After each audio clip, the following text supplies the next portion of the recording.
नमस्कार, welcome back to my YouTube channel. तर आज आम्ही कुठे गेलो होतो हे पाहण्यासाठी तुम्ही व्हिडिओ संपूर्ण पाहायला विसरू नका.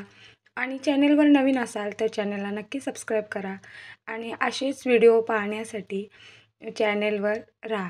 तर आज आम्ही आपल्या कोल्हापूर जिल्ह्यातील भोगावती नदीच्या तीरावर डोंगराच्या कुशीत वसलेल्या भैरेश्वर गावातील पांडवकालीन हेमाडपंथी श्री विष्णू शेषनारायण मंदिराला भेट द्यायला गेलो होतो. आणि तुम्ही व्हिडिओमध्ये पाहतच असाल, अगदी खूप म्हणजे खूप मनमोहक असं हे मंदिर आहे. आणि जर तुम्हाला एखादी संध्याकाळ अशा शांत आणि मस्त वातावरणात घालवायची असेल तर यासारखं सुंदर ठिकाण नाही.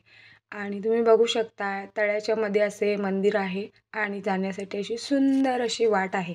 तर असं म्हटलं जातं की ज्यावेळी विष्णू नारायण रथातून मार्ग भ्रमण करत होते त्यावेळी रथाचे एक चाक निखळले व ते या तळ्यात येऊन पडले.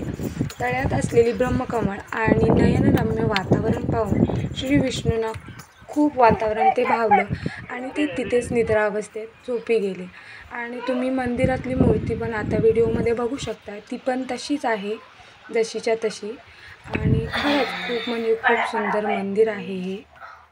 तुम्ही कधी या भागात आलात तर नक्की या मंदिराला व्हिजिट करा आणि असेच व्हिडिओ पाहत राहण्यासाठी माझ्या चॅनलला प्लीज सबस्क्राईब करा. Thank you for watching.